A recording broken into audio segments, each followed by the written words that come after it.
So how many people know what Arduino is? Yeah, okay. How many people actually built something with Arduino? Okay. Now, how many people have made an electronic product before? So like actually gone through the design process, maybe not yourself, but actually developed an electronic-based product? Okay, so not too many people. So what I'm doing, so I don't know, what we're addressing is, in the market, Arduino came out, about 10 years ago now, roughly. And it's become kind of a go-to tool for developing almost anything electronic. But a lot of people, what they find is when they go from trying to make that first thing to make a production-ready thing, or to add that one more extra feature, they run up against the wall. And a lot of it has to do with Arduino is very similar to how most electronic development boards are, which is the focus is on just giving you a board with a controller and enough connections to just interface with the controller. But what people have not really done is develop a cohesive way of building things beyond something like this. So what I've looked at is, like with my experience for developing products, for developing electronics, this is usually what you wind up with when you start getting into like serious hardware development. When you're kind of pushing the limits, you've got to bring in power from somewhere. You're doing things that just don't match up to a really simple footprint. So what I've done is I've developed a modular system for electronics. So if you think of Arduino as being just maybe a controller module, what I've done is I've developed a whole system that takes into account power, how you want to communicate, everything. So it looks something like this. So you break it down into 4 different main pieces. How do you get out to the world, the I/O? Power, and then controller, and then how do you connect all that stuff together? And instead of the controller, so this is just an example of how it's modular, instead of the controller being, if you've got a big controller versus a small controller, them being kind of different animals, what I've done is I've developed a system that's really top to bottom intercompatible. So if you have a small controller, it's exactly the same connections as a big controller. And that kind of theme is repeated through the whole thing. And what that does is it also allows us to, is setting up a platform that we can also co-op other things like Arduino and Raspberry Pi into something that can take advantage of our I/O modules, which is a more uniform way of making, so like if you've got a 3D printer, you have a card that drives some aspect of the 3D printer. And so what that does is lets you it lets you more effectively develop things because you're isolating different parts of the system or reusing existing technology. So, pretty technical product, pretty technical users. Within the market, the existing solutions tend to be really great for education and hobbyists, but they don't really address the professional market. In the professional market, there's a whole other set of boards that people use. And what people wind up doing is they'll use products like this for prototyping, and then when they want to transfer it into a final consumer product, they actually have to kind of toss what they did and jump on the tools that are more professional tools. And so what we're doing is we're trying to come up with an ecosystem that allows you to do things in education, do things in hobbyists, but then also if you want to take that and turn it into a real product, you can do that without having to toss everything and restart. So this is kind of the scope of what we're launching with. So it's basically a philosophy of big, medium, and small. So we've got systems that kind of scale up and down. Same thing with all the controllers. The controllers are expandable. We're starting with a few interface modules, but that's where we'll spend a lot of time in the long term. And then all the power and the connections that we need. So where we're at is we've done the design work to get this ready to where we're able to do prototypes to then show that the overall system works to our customers. Because the alternative, if we just show one piece of something working, it's like, okay, what's the advantage there? Because really the advantage for our users is that whole ecosystem kind of in a go. So where we're at is, so this is our last prototype iteration. Where we're at is we're on a second iteration that we're prototyping right now. We're preparing to launch on Indiegogo next month. And I'm working with ARM and Arrow. So ARM is a huge chip company. They just got sold to SoftBank, yeah, for like $30 billion, something like that. So they have a professional development ecosystem that they kind of get all the chip manufacturers to make boards for. But we're partnering up with them to take advantage of that ecosystem as well. And then Arrow has, through Indiegogo, they have a cooperation where they say, oh, this is certified, this product, we've reviewed it. We've actually been working with them here locally. They've got if any of you guys that are doing electronics products, they have Open Lab up at Science Park that has some really cool equipment and engineers available for free. So we're partnering with them for the relaunch, and then also working with Indiegogo. And then bigger picture, build out long-term sales channels like education, more traditional distribution channels. And then the other part of it is offering kind of services to bridge the gap between if you've done a prototype and then going into production. So being able to efficiently take your prototype, turn it into a single purpose board, and then have it manufactured and get you ready for production. And then in the long term, really I think I would like to try to position us to where some of the partners, like the chip companies or ARM or somebody, might potentially buy the company. But that's kind of where I'm working towards. It's pretty low cash. It's basically the sales that we can do very quickly get turned into product, and then we can get revenue from that very quickly. So fortunately, there's not a lot of cash required up front. There's pretty much no tooling or anything like that, which can be a significant issue with a lot of products. To give you an idea of kind of what the general market is for like Arduinos, Raspberry Pis, things like that. So Arduinos sell about roughly $1 million a year. Knockoff Arduinos sell about another $1 million, so about 2 million units in total every year. Raspberry Pis sell somewhere around 2 million a year each, probably more this year. So it's a reasonable size market. The nice side of it is it's very easy to get in contact with the people that are using it. So the professionals, they're easy to find. The hobbyists, they talk on Google Plus and these other social networks. Like very, very easy to contact a lot of these groups. Education, I think, will be the long-term one that we just have to, it takes time to get the sales channels built up, the product, figure out what is the specific needs within that space.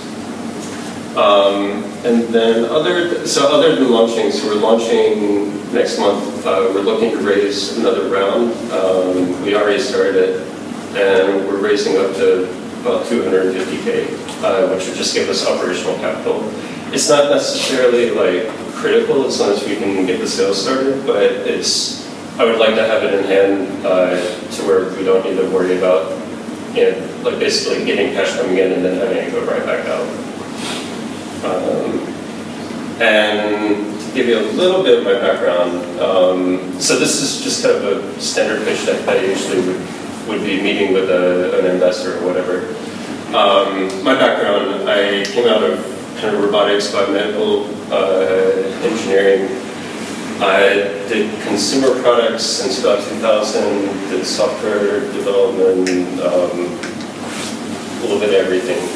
Started one of the first co-work spaces here, stuff like that. So that's Atomo in a nutshell.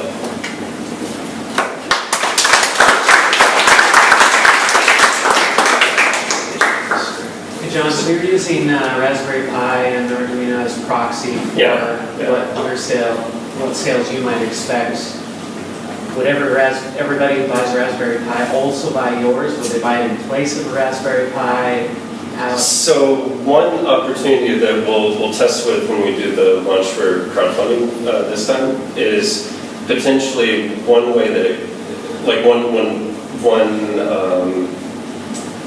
one product that could kind of sell very well is an adapter for Raspberry Pi or adapter for Arduino that then they can take advantage of the rest of these, all the other bits basically.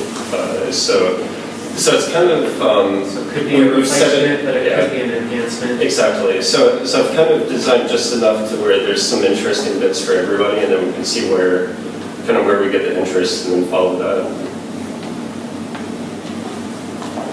Any other questions? Other than through Arrow, Yeah. what other channels do you have for getting in touch with your consumers and letting them know that this exists? So Google Plus is actually really good for technical groups like this. So you've got 3D printing. This is where Google Plus is. This is actually where Google Plus is. This is one group of people who are still using Google Plus. So you've got like Google Plus, there's a microcontroller group, there's electrical engineering group, there's like specific boards that people have developed for like specific applications. There's 3D printers, like there's all these like 20 to 50 or whatever thousand people groups on Google Plus. That's probably one of the best. When I get together with my marketing buddies and say Google Plus is dead, I'm going to now be able to say, no, there's an underground group that's still alive. Have you been engaging with that group, or what type of traction have you built pre-launch?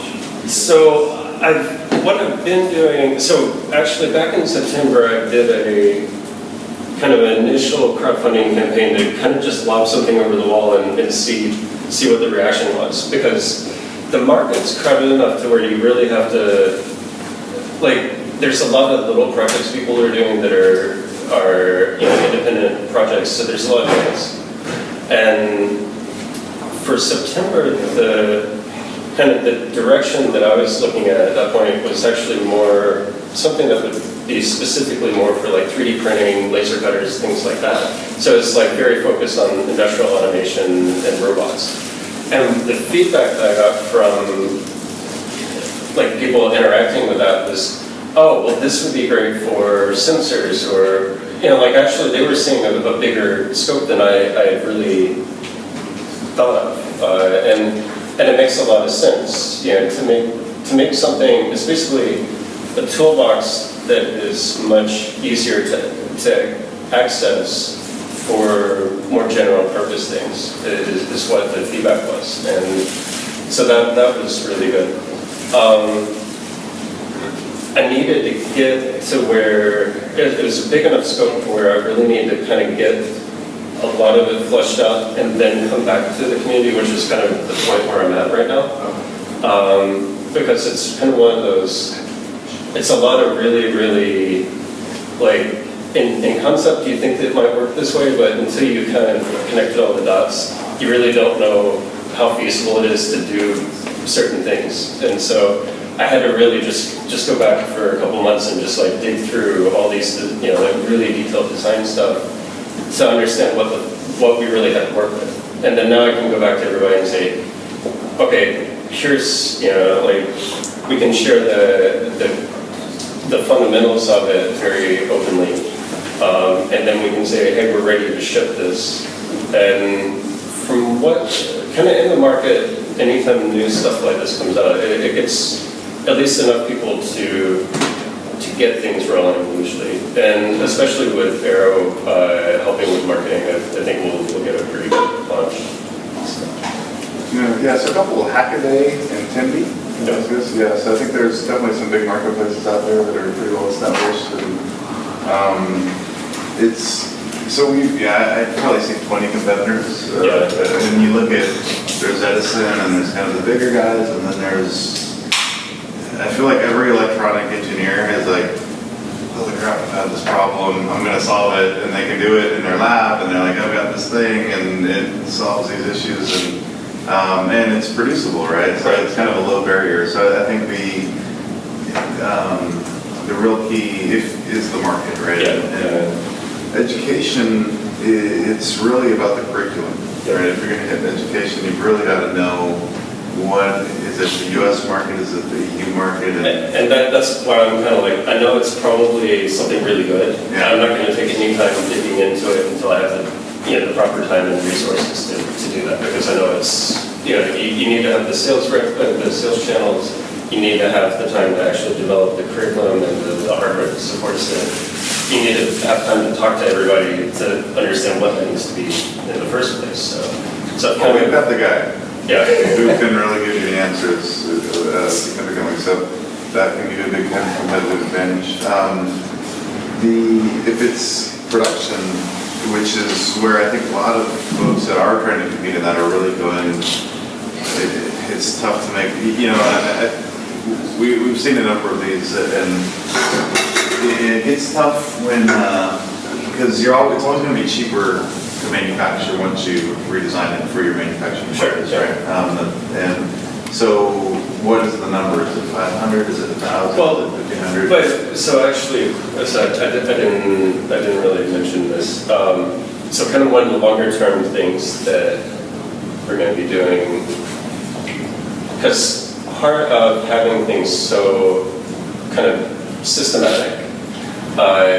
So one thing that I can see doing as a company is actually offering a service to more cheaply, more efficiently take your prototype and turn it into that manufacturable design. Can produce it for you, or you just turn over all the production files and say, okay, you're done. But what I found with digging through doing the design work that I've done in the last few months is a lot of the work is it's something that could be automated very well, but there's no incentive for somebody that's doing like 2 or 3 boards design a year. But if you're doing 100 or whatever, investing in the systems that make all that just turn over very quickly, I can see like being able to streamline that to where, all of a sudden you do your prototype, you sketch it out in terms of the schematic, and then, a week or 2 later, you get your production boards back. And that's what I'm looking at. It's not, we're starting with the hardware, but I know that's just kind of like a good starting place. And I'm looking at either, things like education where it's very defensible once you've kind of settled in there, or services that kind of build on this, there's in-house knowledge that we build up, systems and tools and things that other people just don't know what's going on behind the black box. So I really like that concept, and I think it could be an Indiegogo partnership where you say, hey, all you Indiegogo campaigners that are building something that could be, this is the foundation, but you're not selling the hardware, you're selling the time to market, you're selling the solution. You're like, hey, we're going to get you from, if you're an electrical engineer, hey, you can give us most of the stuff, we'll convert it, and we'll be making your 1,000 units the day, ready to ship 2 weeks after your campaign ends. So I guess one thing that kind of where I'm coming at this from is I saw with software over the last decade, basically, there's been a lot of good frameworks that have been built out. And so this is effectively a framework for electronics development. But it's not necessarily production development, it's also one-off, like making it easy to do one-off things, just like software frameworks are. But I think this is where, I was trying to key in on, is that I think you need to, again, plan flattening, Sure. Is it the suspension, is it the production? Because the one-offs, there's so many competitors, right? The production's really that just kind of comes with the rest of it. Like like where I'm going is this kind of, let's make getting to production much more efficient. And all the other tools work really well for the other stuff just by default, basically. So, and that's how you get people on board. You get them to prototype one project, and once they have, that around, you know, they see what it's like, and then they already have it sitting around, and they'll use it for another project, things like that. So, yeah, so up front, yes, we're focusing on that. In the background, the long term is definitely, you know, how do we really change the way that electronics, you know, the design process basically, and how do we facilitate making that much more efficient?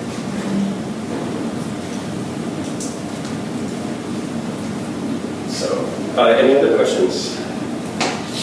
No, okay. Thank you.